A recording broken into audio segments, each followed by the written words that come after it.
Alexander, morning started well, but the last heat not so good. What caused you to retire? I crashed and the motor moved and my spur gear broke. That's the sort of mistake I'd make. But yeah, I mean, you started really well, but was it just mistakes, or was the car starting to handle not so well towards the end? No, I'm having problems with a tweak in the car. It's always sliding to one side, so I need to figure that out. Is it bad enough you might have to consider running a different chassis? I'm not sure yet. Oh man, deep in work. So let's just move across the table to a very happy man. Finally, after you must be you must be happy after that round, surely. Happier. Your dad's watching, by the way. Yeah, he texts me every 5 minutes, so I know. You're doing it wrong, but you did it right there. You carried on going when Alex. You were a couple of seconds behind Alex, but when he fell out, you were there to pick up the pieces, and you were way faster than the rest as well. It just seems the start of the run I seem to be slow. I mean, I think after about 2 minutes I was catching him because I was gauging where we were on the track.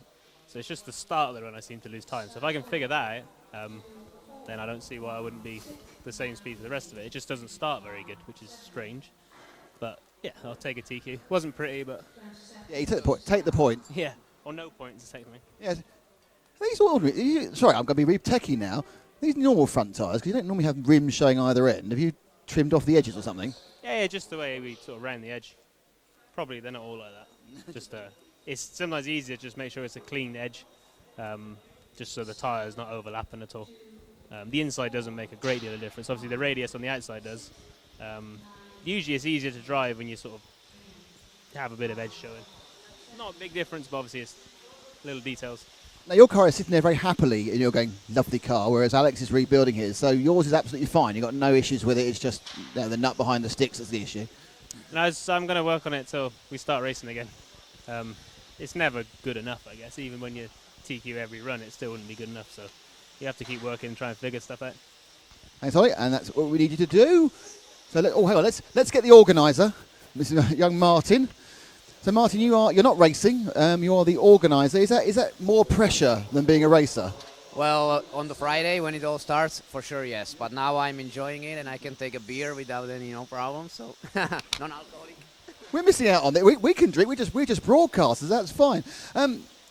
Thank you, first of all, for inviting us back to the Hudy Arena. It's a fantastic venue for 12th race. But of course, you've got a double dose of European Championship this year because we're back in just less than 3 months' time on the outdoor track. Yeah, sure. I mean, this will be another challenge for us because it will be actually 3 European Championships because it's a touring car modified, touring car stock, and also the first time for the Formula. So it's quite a big challenge, but we are looking forward to it, and for sure I think we can do it good. But will you be entering that one? Because you normally run the ISTC, don't you? Yeah, I drive. So I have my friend here who I'm teaching, to be a race director. So he's in the timekeeping. He can manage also that one. So that guy will be the race director for the European Championship, and I will drive the modified and Formula. Now, on an X-ray basis, I mean, there's so many blue shirts there, it's amazing. But it's going pretty well in this event so far. There's a lot of continuous development within the car. I mean, the 16 car came out. Are you now already working on bits for the 17, or is this the European Championships are focused and we'll stick there and then we'll start working after that? Well, this race is actually the last race of the season for the 12 scales because it will start again in September, October. So this is the final stage for us. We have already some ideas and we already test some prototypes. Also, our team guys are using it on this event. So and it seems pretty good. So after this race, I will talk with Ollie and Alex, who are my main help for the 12 scale. We'll sit together, talk together, and we will come with the final version for the next year. And we're 5 or 6 years into very stable regulations within 12th, and obviously I think it's probably 5 years since the first X12 came out.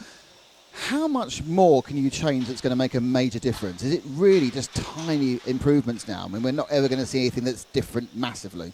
Well, in this category, it's really about the small details, but of course, it makes a big differences, So even when you move something by 1 millimeter, you can easily recognize on the track. So it's, it's kind of like looking for the small goals and trying different things. And actually, there are not many, big changes what we are planning to make, but these small changes will make some improvements on the track, so that is important. Now, just behind that wall there is the massive and unbelievably impressive X-Ray factory. which is right now is churning out its next new car, which I believe is the new 1/8 track machine. I just have interest. Do you make all the cars in batches? So you just make 1/8 cars, and you just, or are you making bits for all of them all the time? Well, this is a very tricky because also for us the planning, it's not like we start with one project, finish, we start another. This is impossible. So we have different kinds of machines. So we need to have the planning for because not how could I say? Not all parts can be made on few machines. So we need to make the timing also. So for example, we make now RX8.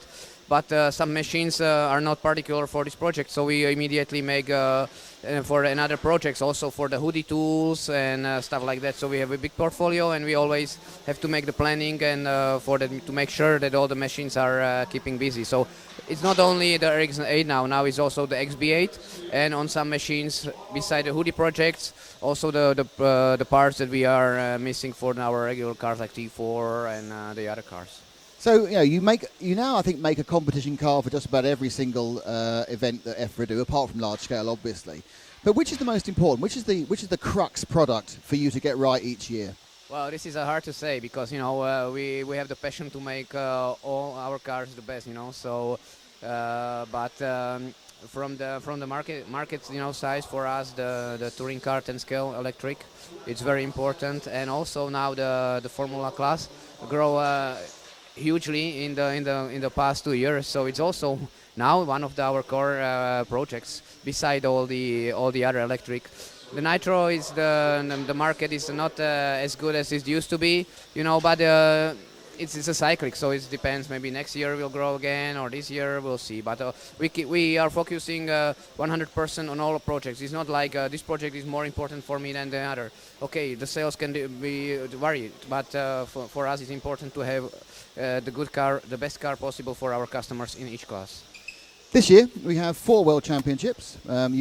X-Ray, of course, have already run 3 World Championships, 2 in 1/10 and 1 last year with Bruno in the off-road. You've got 4 World Championships. You've got 1/12, you've got 1/10, you've got 1/8 track, 1/10 track, and you've got off-road. You can choose one. Which one do you want to win?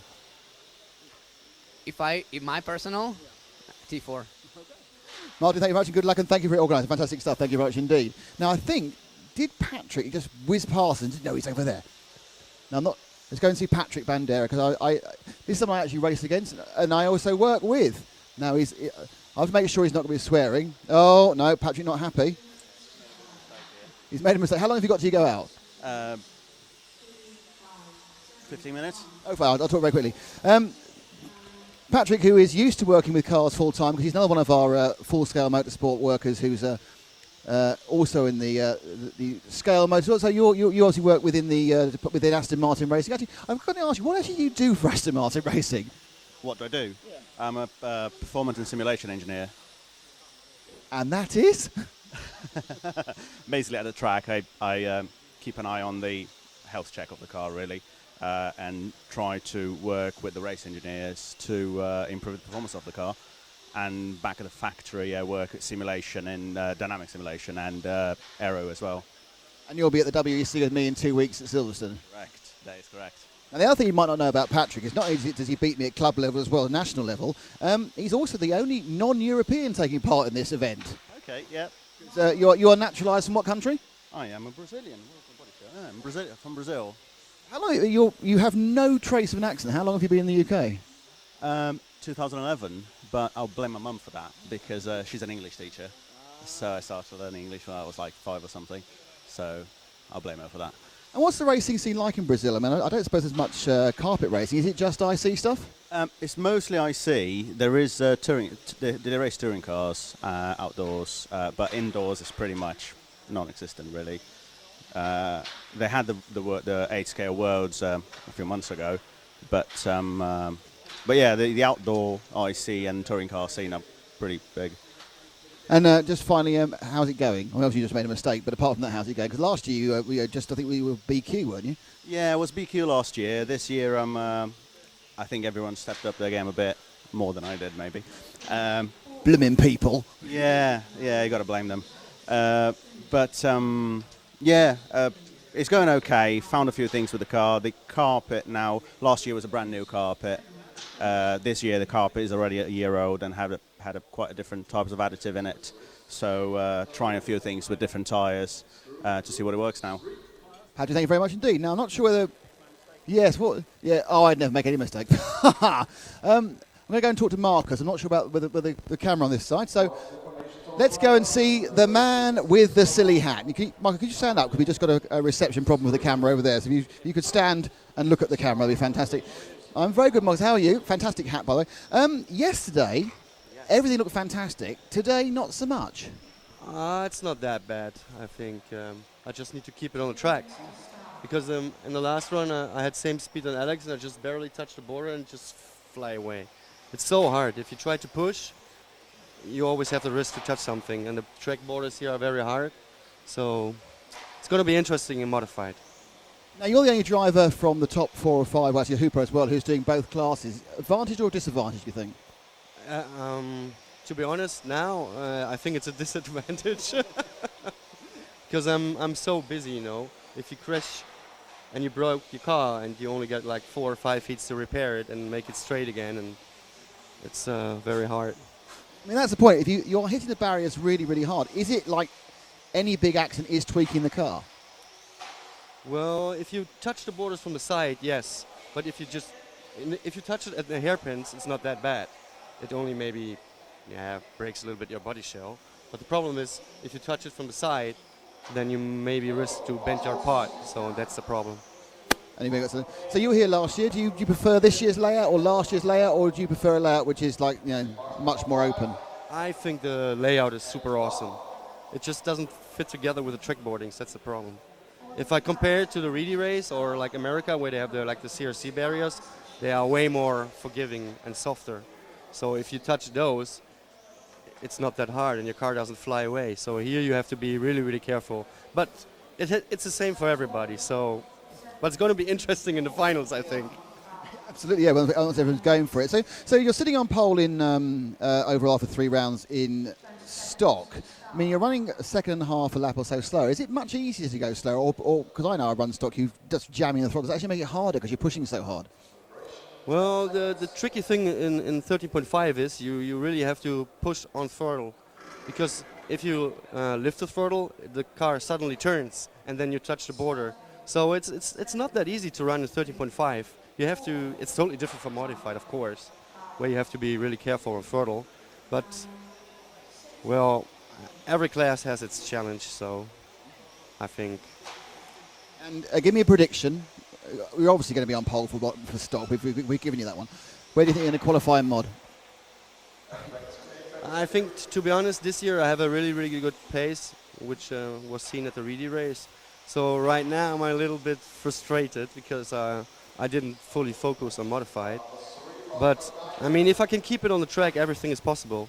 And still, if you start like 3rd or 4th in the final, Ollie crashed, Juho crashed, Alex crashed, I crashed, so I think it's going to be tight.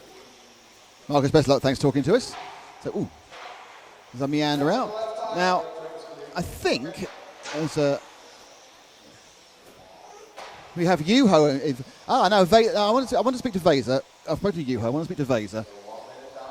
Can I just say, you're in the wrong heat in modified. What happened? It was just bad practice on Friday. Yeah, I had a bad Friday. I just couldn't get the car settled, so it was really difficult. I couldn't make 3 laps like I should have been, but I don't know. I tried to get into the second best heat yesterday, but they didn't change those, so I'm struggling there with the slower car. But it's not their fault, but it's basically my fault. But anyway, they should be able to change the heats afterwards because they see that there's faster cars. Now, are you still driving one of your own cars, or is it a combination of somebody else's stuff? Actually, it's the prototype of the forthcoming Destiny VD12. It's mostly like it will be in a production, but there's some changes that will come later on, like the tubes on the rear and the front. But mostly, yeah, it's my design and will be out after the summer, I hope. And that'll be under the Destiny trade name rather than the EV design. Yeah, it's not under my name. That sounds like less financial risk. I don't know. It's way better to do it that way because there's bigger resources behind the company, so I can just do the design and somebody else makes the parts, so it's less work for me anyway. Running both classes, especially with the difficulty you have with the heat modified, is that proving difficult, or are you actually quite pleased you're running the stock as well, where you're going to get the A final and you can have a fight? Well, it's been a struggle in a modified. I broke something, or something broke in a modified car in the second round, or maybe speed or something. I changed everything, all the electronics, so it should work now, and it was okay in the last hit, but well, it would be a lot easier to do just one class. I think stock is going okay, but basically if you screw up in another class, both will get a little slower. So I'm trying to get faster in the last heats, yeah. Brilliant. Thanks, Fraser. So there's one other person I can't see. Oh, I can see him. Let's go quickly. This way. This is very important. Okay. David, we have a camera over there. I know you're screwing in a tie. Could you stand up? Can you stand up? And I have been asked by your good wife for this. Happy birthday to you. Happy birthday to you. Happy birthday, dear David. How old are we? We're 40 today. It's the big 4-0 for David Spashett. Do you remember the little kid who used to win those championships? Now he's a big grown-up boy. That was your wife PM'd me to get me to do that. Oh, did she? That's good of her, isn't it? Yeah, thanks for that. I know, obviously, thank you very much for being one of our supporters for now third year with Zen.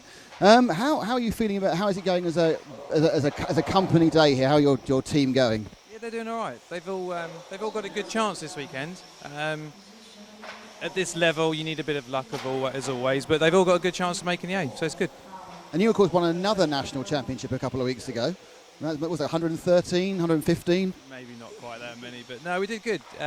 Ollie Payne had a great year. He won both the stock championships, and I managed to get the modifieds. Yeah, it was good for us. Yeah, I mean, Ollie's a good example. He's a young man who's coming on very quickly. He won both the, let's say, junior championships of the day. Are you, as team manager, you say, no, Ollie, you've won those two, now step up to the premier classes on the Saturday and the Sunday in the British Championship?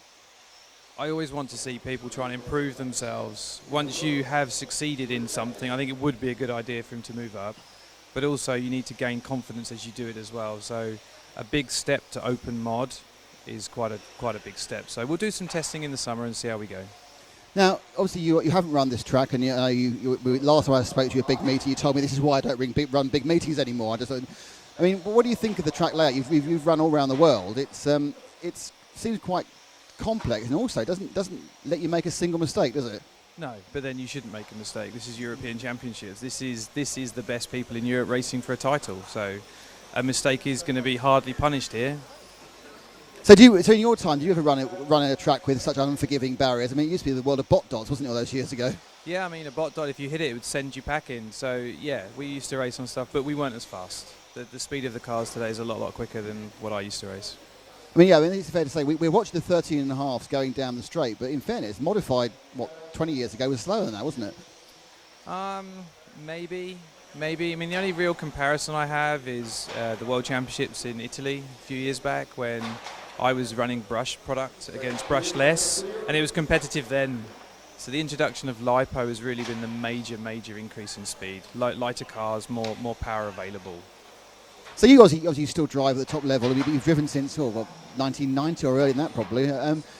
Which was your favourite version of the cars? You know, when did you think they were at their best, most technical, most enjoyable? Are they actually best now? Are they too light and too powerful? It's all different. Everything's different. The skill today is hanging on to something that is just incredibly quick. Corner speed, horsepower, traction, everything's been improved. In my day, the batteries weren't so good. Horsepower was harder to find. Grip was harder to find.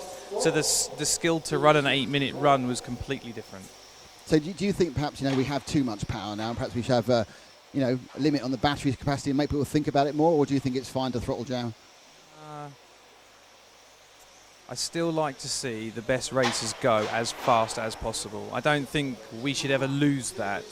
Seeing these top guys drive absolutely flat out is impressive, and it's a spectacle to see. I don't ever want to stop that. You don't ever want to stop the Formula One of any class of racing. But the most popular classes around the world now are becoming more blinky LED, spec motor led, and I think that's good also for the hobby. Well, the other thing, obviously, with the 12 foam environment, there is one other class of car which, of course, is coming up on the rails, which is the GT12 car.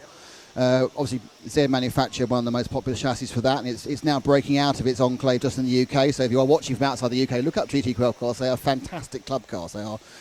Do you see that getting to being European Championship level? Do you think we can have a European Championship in that, or because it's a 30.5 limited motor, it will only ever be perhaps national level? No, I think that class will grow. We've got no signal, but we'll stick with easy club racing. Nick and Matt for the during pit wall. week, Still got or audio. just a newbie coming into this sport, that is something so easy to set up and enjoy, and the cost of doing it is so low.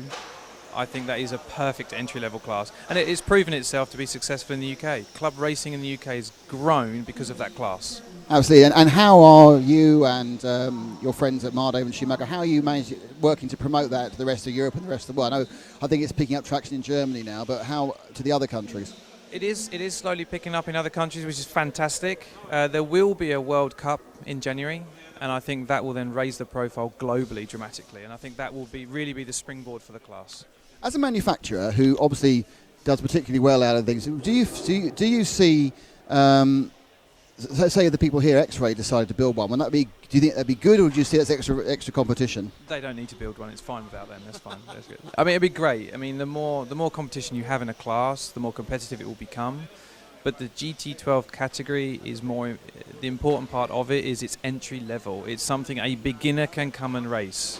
It'll be a shame to see the cars become miniature 12 scale, very complicated cars. That's not what's required. David, thank you very much. It's a great time, and we have done our pit. It's a pit. I keep saying grid walk. Our pit walk here today for Saturday. Alex has finished rebuilding bits. It may well be still. No, he's not sure how bent it is or isn't. And we will be back to James at the top.